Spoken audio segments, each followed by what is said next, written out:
Hello friends, నమస్తే. నేను Vani. Welcome to my channel gardening with వాణి.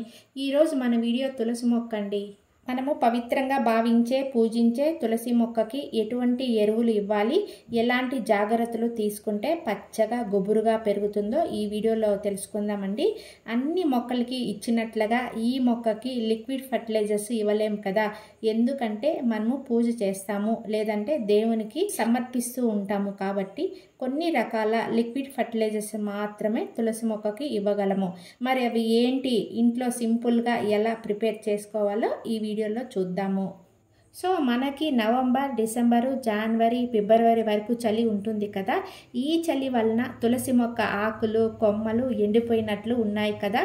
దీనికి ఈ మార్చి నెలలో ఈ మొక్కలన్నిటికీ కూడా మనము చక్కగా తయారు చేసుకోవడానికి ఎలాంటి ఫర్టిలైజర్స్ ఇవ్వాలి అనేది ఇవాళ వీడియోలో తెలియజేస్తానండి. ఇది ఇవ్వటం ద్వారా మళ్ళీ మీ చలికాలంలో ఆకులు, కొమ్మలు ఎండిపోయినట్లు ఉన్న మీ తులసి మొక్క అంతా కూడా మళ్ళీ పుంజుకొని మళ్ళీ పచ్చగా మారుతుంది. ఆకులు కూడా పెద్దగా రావడం మొదలవుతాయి. ఎందుకంటే ఆకులు చిన్నవిగా ఉన్నాయి అనే సమస్య ఉంటే నేను చూపించే ఈ ఫర్టిలైజర్ ఇవ్వడం ద్వారా వెంటనే మీ తులసి మొక్క పచ్చగా మారుతుందండి. అలాగే కొత్త చిగుర్లు, కొమ్మలు రావడం మొదలవుతాయి. అలాగే మొక్క పైన పూలు ఉంటాయి కదండి, వాటిని ఎప్పటికప్పుడు మనము పించింగ్ చేస్తూ ఉండాలి. పించింగ్ చేయకపోతే ఏమవుతుందంటే విత్తనాలు తయారవుతాయి, మొక్క ఆటోమేటిక్గా ఎండిపోతుంది. సో పూలు కనిపించగానే మనము పించింగ్ చేస్తూ ఉండాలి. అలాగే అప్పుడప్పుడు ప్రీనింగ్ చేస్తూ ఉండాలండి. దానికి ఒక షేప్ లేకపోతే మొక్క చూడడానికి బాగా ఉండదు కదా మరి. సో మీరు పించింగ్ చేస్తూ ఉన్న మొక్క బుషీగా వస్తుందండి. కొన్ని కొమ్మలు హెచ్చు తగ్గులు, పొడవు పొట్టి అలా ఉంటాయి కదా, అప్పుడు మనకి చూడడానికి బుషీగా ఉండదు మొక్క. సో అందుకనే మనం ఎప్పటికప్పుడు ఇలా టిప్స్ అన్ని మనము ఇలా కట్ చేస్తూ ఉన్నాం అనుకోండి, మొక్క గుబురుగా పచ్చగా చూడడానికి చాలా అందంగా కనిపిస్తుంది. అలాగే ఆకులు కూడా పెద్ద సైజులో రావడం జరుగుతుంది. దీనితో పాటు నేను వీడియోలో కొన్ని ముఖ్యమైన చిట్కాలను మీకు షేర్ చేస్తానండి.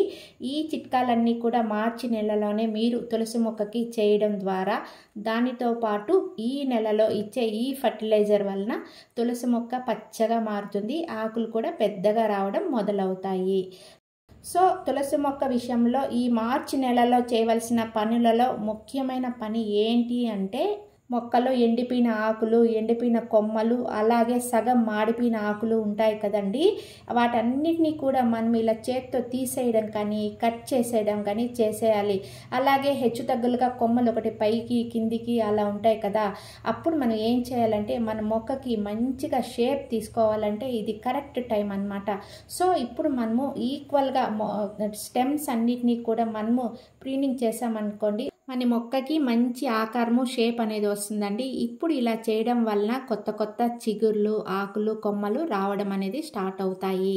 ఇక రెండవ పాయింట్ ఏంటంటే, తులసి మొక్కకి ఈ మార్చి నెల నుండి ఎండ అనేది ఎంత తగలాలి, ఎంత అవసరము అనేదండి. ఇక మార్చి నెల నుంచి మన తులసి మొక్కను ఏ ప్రదేశంలో పెట్టాలి అంటే, మార్నింగ్ టైంలో 2 నుంచి 3 గంటల వరకు ఎండ ఎక్కడ తగిలితే ఆ ప్రదేశంలో మన మొక్కను ఉంచితే సరిపోతుంది. లేదా సాయంత్రం పూట 2 నుంచి 3 గంటల వరకు ఎండ తగిలే ప్లేస్లో మన మొక్కను ఉంచితే సరిపోతుంది. అలాగే ప్రతిరోజు తులసి మొక్క ఆకులపైన వాటర్ని స్ప్రే చేయండి. ఎండిపోయిన కొమ్మల పైన కానీ స్ప్రే చేయడం వలన కొత్తగా వచ్చే కొమ్మలన్నీ కూడా మనకి వేగంగా పెరుగుతాయి. అయితే ఈ స్ప్రే అనేది మనము మార్నింగ్ టైంలోనే చేయాలి. ఆఫ్టర్నూన్ ఎండ కానీ రోజు 7-8 గంటలు కానీ ఈ మొక్కకి తగలాల్సిన అవసరం లేదండి ఈ సమ్మర్లో. ఎందుకంటే మనకి తులసి మొక్క అనేది చాలా డెలికేట్గా ఉంటుంది. అలాగే చాలామంది పర్మనెంట్ తులసమ్మ కోటలో ఫిక్స్ చేసి ఉంటారు ఈ మొక్కని. అలాంటి వాళ్ళందరూ దిగులు పడాల్సిన అవసరం లేదండి. అన్ని మొక్కలకి నీళ్లు పట్టినట్లే ఈ మొక్కలకి కూడా డైలీ మార్నింగ్ పిచికారీ చేయడం వలన, అంటే వాటర్ని స్ప్రే చేయడం వలన ఆకులన్నీ కూడా ఫ్రెష్గా ఉంటాయి. ఇంకా బాగా ఏప్రిల్, మే నెలలో ఎండలు అనేది ఎక్కువ అయిపోయినప్పుడు మనము మొక్క పైన కాటన్ క్లాత్ని కవర్ చేయవచ్చండి. అలాగే మట్టిలో తేమ అనేది ఎండిపోకుండా ఉండాలంటే మల్చింగ్ చేయాలండి. ఈ మల్చింగ్ అనేది మట్టిలో తేమని అరికట్టడానికి యూజ్ అవుతుంది. ఎండుటాకులను కప్పవచ్చు, కొబ్బరి పీచుని పెట్టవచ్చు, అలాగే స్టోన్స్ని పెట్టవచ్చు, బొగ్గుల్ని మీ దగ్గర ఏది ఉంటే అది మట్టి పైన పెట్టడం వలన మొక్కకి ఎలాంటి డ్యామేజ్ జరగదండి. అంటే మనము తులసి కోటను ఫిక్స్ చేసి ఉంటే. అలా కాకుండా మనము ఈ మొక్కను కుండీలలో పెంచుకునేటట్లయితే 2-3 గంటలు ఎండ పడే ప్లేస్లో పెట్టితే సరిపోతుందండి. అది మార్నింగ్ ఎండ అయినా సరే, ఈవినింగ్ అయినా సరే. నెక్స్ట్ ఏంటంటే మీ తులసి మొక్క ఉన్న మట్టిని బాగా లూజ్ చేసుకోవాలండి. ఇలా చేయడం ద్వారా మొక్క వేర్లకు ఆక్సిజన్ అనేది బాగా అందుతుంది. దాని ద్వారా వేర్లు అనేది వేగంగా పెరుగుతాయి. ఎప్పుడైతే వేర్లు అనేది ఆరోగ్యంగా ఉండి వేగంగా పెరుగుతాయో పైన ఉన్న తులసి మొక్క కూడా ఆటోమేటిక్గా వేగంగా పెరుగుతుంది. అప్పుడే మనకి కొత్త కొమ్మలు చిగుర్లు అనేది రావడం మొదలవుతాయి. ఇక దీని తర్వాత ఏంటంటే వేసవిలో తులసి మొక్క ఉన్న మట్టిని తేమగా ఉంచండి. ఎట్టి పరిస్థితుల్లో కూడా తులసి మొక్క ఉన్న మట్టిని ఎండిపోకుండా చూసుకోవాలి. అంటే ఆరిపోకూడదన్నమాట. మట్టి ఎండిపోతే దాని రిజల్ట్స్ చెడు ప్రభావము మొక్క పైన ఆటోమేటిక్గా పడుతుందండి. ఆకులు చిన్నవిగా రావటం, కొమ్మలు ఆకులు తక్కువగా రావడం జరుగుతుంది. మట్టి ఎండిపోకుండా తేమ శాతం ఉండేటట్లు చూసుకుంటే తులసి మొక్క గుబురుగా ఉండి కొత్త కొమ్మలతో పచ్చగా ఉంటుంది. ఫర్టిలైజర్స్ ఒకటే ఇస్తే సరిపోదండోయ్. నేను చూపించే ఈ టిప్స్ అన్నీ కూడా ఫాలో అయ్యి నేను చూపించే ఈ ఫర్టిలైజర్ని ఈ నెలలో మొక్కకి ఇవ్వడం ద్వారా చాలా మంచి రిజల్ట్స్ అనేది మీ మొక్కలో చూడవచ్చండి. ఇప్పుడు ఇక ఫర్టిలైజర్ గురించి తెలుసుకుందాము. ఈ నెలలో ఈ ఫర్టిలైజర్ని ఇవ్వడం ద్వారా మంచి ప్రయోజనాల్ని మనం తీసుకోవచ్చండి. ఇప్పుడు నేను చూపించే ఈ ఫర్టిలైజరు చాలా సహజమైన ఎరువు. ఇది ఇవ్వడం ద్వారా తులసి మొక్కకు తగినంత పరిమాణంలో నైట్రోజన్ అనేది అందుతుంది. ఇది ప్రతి ఒక్కరి ఇంట్లో ఉండే వస్తువు అండి. దీన్ని మనం ఒక సరైన పద్ధతిలోనే మొక్కకి ఇవ్వాల్సి ఉంటుందండి. ఇవి ఆవాలండి. కిచెన్లో ప్రతి ఒక్క ఇంట్లో ఉండే వస్తువు అండి. ఈ ఆవాల్ని ఇలా మిక్సీలో వేసి గ్రైండ్ చేసి పొడి చేసుకోవచ్చు. ఇలా పొడి చేసుకున్న తర్వాత 1 లేదా 2 రోజులు బాగా ఆరబెట్టుకోవాలండి. లేకపోతే టిష్యూ పేపర్లో దాన్ని ఉంచామనుకోండి, అందులో ఉన్న తేమ కానీ ఆయిల్ అంతా ఆవిరైపోతుంది. డైరెక్ట్గా అలాగే మనము మొక్కలకి ఇవ్వకూడదు. బాగా ఆరబెట్టుకున్నాకే మన మొక్కలకి ఇవ్వాలండి. ఇంకా మిగిలింది అనుకుంటే డబ్బాలో పెట్టుకొని మనం స్టోర్ కూడా చేసుకోవచ్చు. ఇలా టిష్యూ పేపర్లో పెట్టేసామనుకోండి, అందులో ఉన్న ఆయిల్ మొత్తం మనకి టిష్యూ పేపర్ అనేది పీల్చేస్తుందండి. ఇక్కడ చాలా మందికి డౌట్ రావచ్చండి. ఆవాలు అనేది చాలా వేడిని కలిగిస్తాయి, మొక్కకి హాని కలిగిస్తాయి అని డౌట్ రావచ్చు అండి. మీరు అవసరమైన దానికన్నా ఎక్కువ ఇస్తే ఖచ్చితంగా మొక్కకి హాని కలిగిస్తాయి. తగినంత పరిమాణంలోనే మనము మొక్కకి ఇవ్వాలి. తగినంత ఇవ్వటం వలన మొక్కకు హాని అనేది జరగదు. సో ఇందులో 1 స్పూన్ పసుపు వేస్తున్నానండి. ఈ 2 కలిపి ఇలా బాగా యాడ్ చేస్తున్నాను. పసుపు వేయడం వల్ల ఏంటి అంటే మట్టిలో ఎటువంటి ఫంగస్ ఉన్నా మనకి పసుపు అనేది చాలా యూస్ఫుల్గా ఉంటుంది.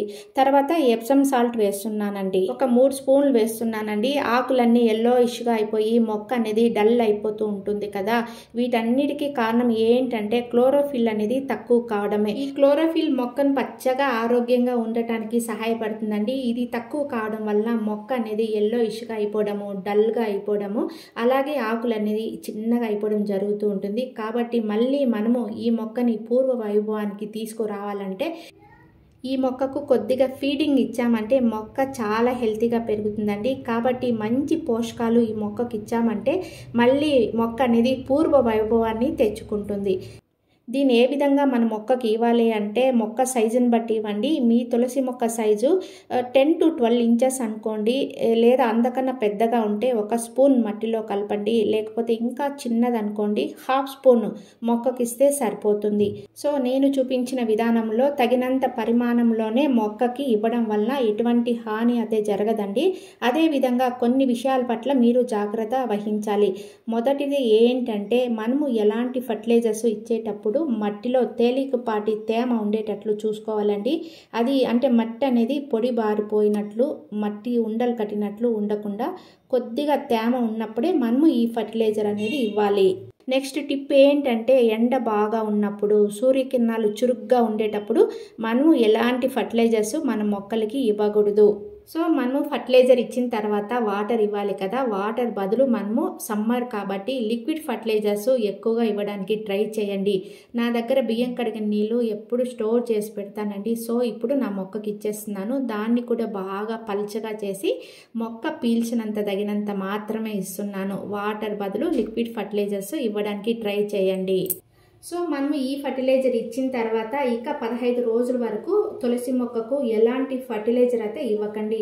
ఇక మనకి ఏప్రిల్, మే, జూన్లో ఇంకా ఎండలు ముదిరిపోతాయి కదా, అప్పుడు నెలకు ఒకసారి ఇవ్వడానికి ట్రై చేయండి. ఇక ఈ ఫర్టిలైజర్ ఇవ్వడం ద్వారా తులసి మొక్కకి అధికంగా నైట్రోజన్తో పాటు పొటాషియం, ఫాస్ఫరస్, మెగ్నీషియం, ఐరన్ ఇవన్నీ కూడా పుష్కలంగా దొరుకుతాయండి. ఆకులు కూడా పచ్చగా అందంగా వస్తాయండి. పసుపు కూడా ఇందులో మనం యాడ్ చేసాం కాబట్టి మట్టిలో ఎటువంటి ఫంగస్ ఉన్నా, కీటకాలు ఉన్నా, శిలీంధ్రాలు ఉన్నా అన్నీ కూడా చనిపోతాయి. ఇక మన గార్డెన్ హెల్తీగా ఉండాలంటే మన మొక్కల మధ్యలో ఇలా చిన్న చిన్న పార్ట్స్లో తులసి మొక్కల్ని అక్కడక్కడ పెట్టడం వలన పెస్ట్ అనేది కంట్రోల్ అయిపోతుందండి. నేను అందుకే ఇలా చిన్న చిన్న కుండీలలో తులసి మొక్కలను అయితే చాలా వరకు పెట్టుకున్నాను. మొక్కల మధ్యలో పెట్టేస్తున్నాను. ఎందుకంటే పెస్ట్ కంట్రోల్ చేయడానికి మనకి ఈ తులసి మొక్కలు అనేది చాలా బాగా యూజ్ అవుతుందండి. ఈ విధంగా మీరు కూడా మీ తులసి మొక్క విషయంలో ఇలాంటి జాగ్రత్తలు తీసుకోండి. ఫ్రెండ్స్, ఇవాళ వీడియోలో తులసి మొక్క పట్ల ఈ మార్చి నెలలో మనం తీసుకోవాల్సిన జాగ్రత్తలు ఏంటి, అలాగే ఇవ్వవలసిన ఫర్టిలైజర్స్ ఏంటి అని డీటెయిల్గా నేను తెలియజేశానండి.